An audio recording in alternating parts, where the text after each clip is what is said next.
Physical relations దొరికినప్పుడు కొంతమంది మాస్టర్బేషన్స్, పోర్నోగ్రఫీస్ ఇటువంటి వాటికి అడిక్ట్ అవుతుంటారు. అంటే వీర్యానికి కూడా ఒక శక్తి ఉంటుంది, దాంట్లో ఎన్నో జీవకణాలు ఉంటాయంటారు కదా. మరి అలాంటి వీర్యాన్ని ఆ విధంగా వాళ్ళు యూజ్ చేస్తుంటే ఒక పోర్నోగ్రఫీ చూసుకుంటూ ఏదో ట్రాన్స్లో ప్లెజర్లోకి వెళ్తుంటారు కదా. సో అది ఎంతవరకు రైట్? మీరు ఏదైతే వీర్యము అని అంటున్నారో that is the most vital part of human body. ఆ తేజస్సు అని అంటారు. ఆ తేజస్సును ఎప్పుడైతే మనం అనవసరంగా రిలీజ్ ఇట్, అప్పుడు we become weak, we lose all concentration, we become depressed, we get irritated, we become disturbed, we become fragile, we become illusioned. అన్నిటికీ కారణం ఏంటి అని అంటే అనవసరంగా if somebody is losing their వీర్యం.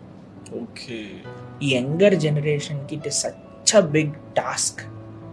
వాళ్ళు అది అర్థం చేసుకొని ఇప్పుడు మళ్ళీ it comes to the play of dopamine. Yeah, మన ఎక్స్పోజర్స్, మన అనర్థాస్ ఎలా డీల్ చేయాలి అంటే don't give your self any private space. Prabhuji ఎలా చేస్తారంటే ఒక డిసిప్లైన్డ్ లైఫ్ స్టైల్ ఏంటి, ఒక ఐడియల్ డిసిప్లిన్. ఇప్పుడు మనందరు పిల్లలు ఎవరైతే వింటున్నారో మీకు చెప్తున్నాను, అట్లీస్ట్ ట్రై